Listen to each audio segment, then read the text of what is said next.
What is going on, guys? It is Wrestlelamia here, back with some more news. Now Raw is live as the WWE prepares for the Money in the Bank pay-per-view. Join us now as Wrestlelamia analyzes Raw and looks at the wildest news stories and rumors you need to know, including a big star getting released, a Velveteen dream update, the WWE is selling what?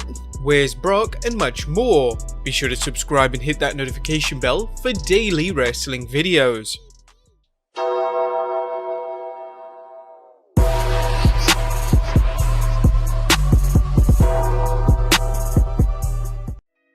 Now, as always, we won't waste your time recapping the matches, but we will take a look at the good, the bad, and the downright ugly from last night's show. Let's start off with the good as number 1, a strong start.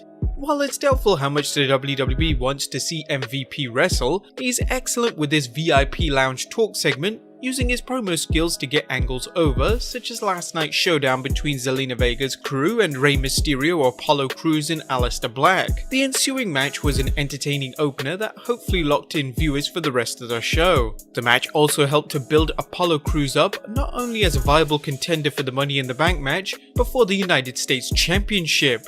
Whew, and did you hear that slap he gave Andrade? Ouch, that was a gunshot slap. They're really building him up well. Number 2, Zelina Vega. Now, we mentioned this one before, but in case you haven't been watching Raw, and probably many fans haven't, Zelina Vega has excelled as the manager for her trio of Andrade, Angel Garza and Austin Theory, getting them over on promos and at ringside. Vega should take another wrestler under her wing as she continues to turn newbies into potential champions. Pretty much right now, she's one of the best managers / valets in the WWE.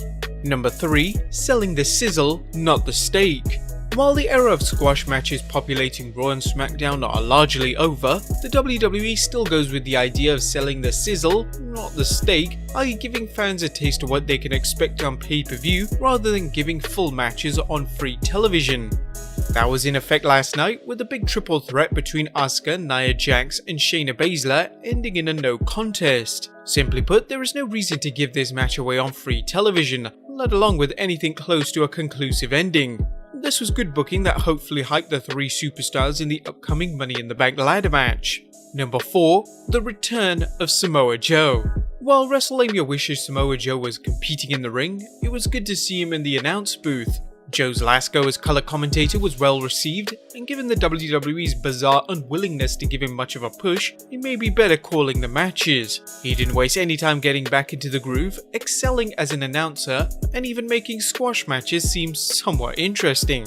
Number 5, a predictable but fun contract signing. Contract signings are made for one thing, getting a championship match over further with one or both parties getting physical. How it gets to that point is the fun part, and tonight's verbal sparring between Drew McIntyre and Seth Rollins was a good lead into the mandatory physicality. Best of all, the WWE incorporated Rollins' past as a leader, not only in the WWE but elsewhere, of followers as well as his tendency to stick his foot in his mouth. It was a well done segment and showed there's still life in the contract signings when they're handled right. WWE did certainly leave the best till last. And number 7, the return of Jinder Mahal. After rupturing his patella tendon in June of last year, the modern day Maharaja has finally made his return to the Raw brand. It'll be interesting to see what plans they have for the former WWE champion, as will he eventually square up to Drew McIntyre, hinting at their past as former teammates in 3MB, or will they have something else in mind? He came back strong by defeating Akira Tozawa in just minutes, so surely they'll have something for him. We'll just have to wait and see.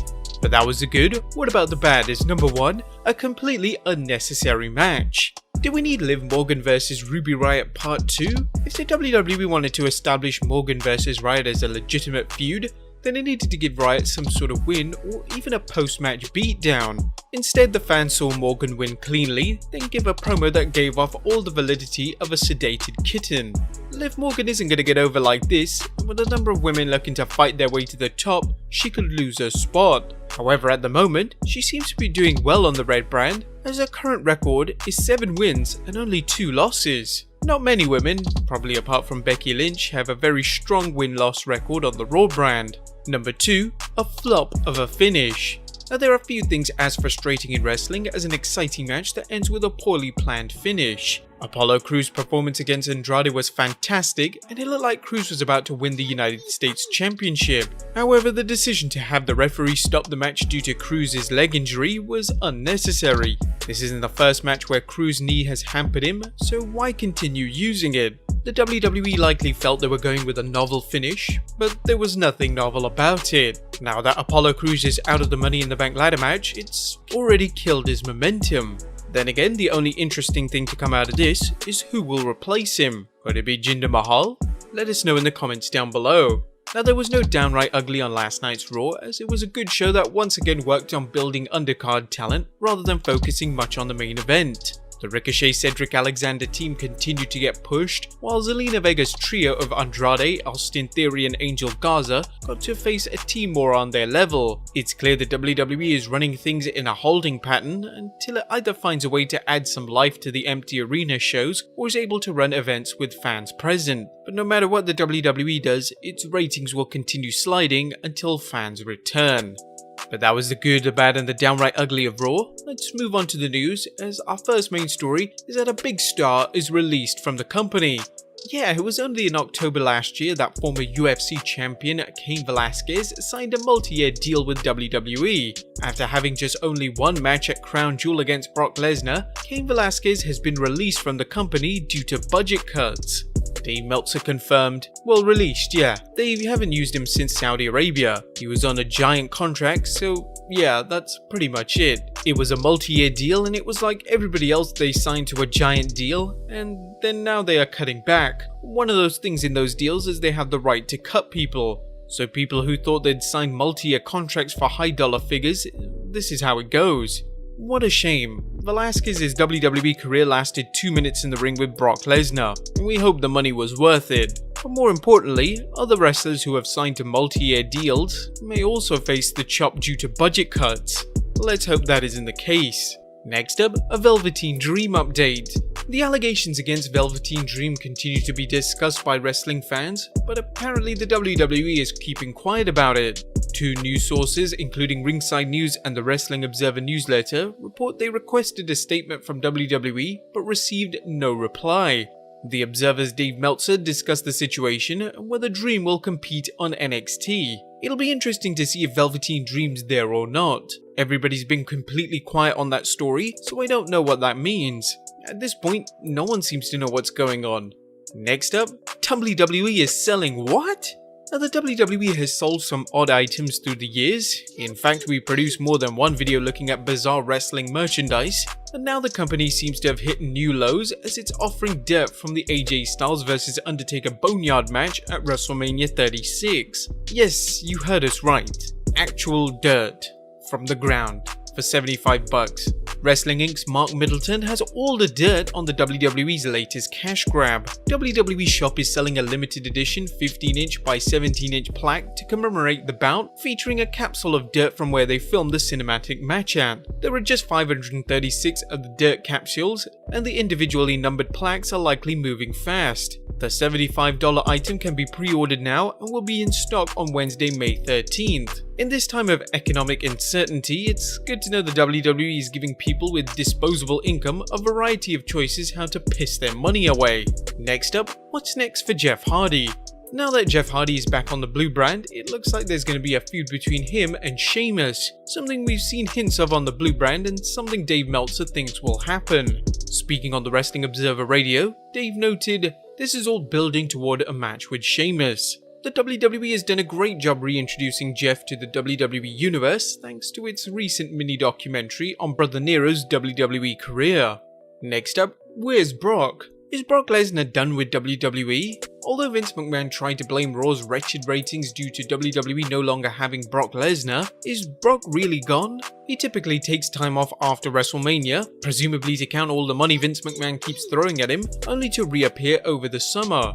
Recently, Dave Meltzer and Brian Alvarez speculated on Lesnar's WWE status, with Meltzer asking, "Does that mean he's not coming back?"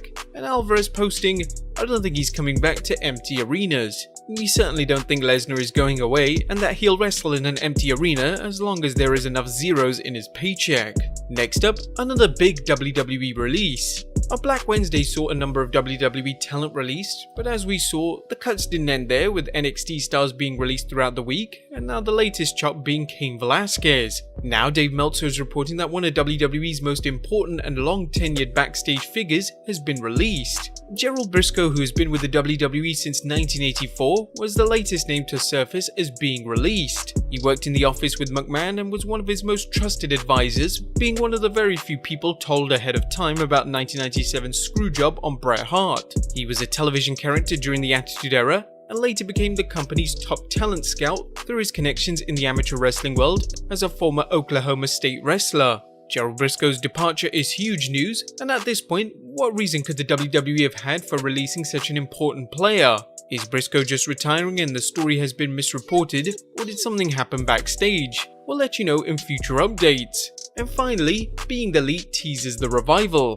The latest episode of Being the Elite set the stage for the Revolt, who worked in the WWE as the Revival, coming to AEW. As summarized by WrestlingNews.co's Paul Davis, towards the end of the episode, Nick and Matt Jackson joked they would not be able to top the 200th episode from last week. As they said that, they looked and noticed some skywriting that spelled out FTR. The Bucks and the Revival have talked about their desire to wrestle for years, and if they do show up as believed, it will make AEW's tag division even better. But there you have it, guys. The good, the bad, and the downright ugly from the 27th April edition of Raw, as well as the wildest wrestling news stories and rumors you need to know. What do you think of Cain Velasquez's release from the WWE? Let us know in the comments down below, subscribe if you haven't already, follow us on Instagram and Twitter, and I'll see you next time with some more wrestling content.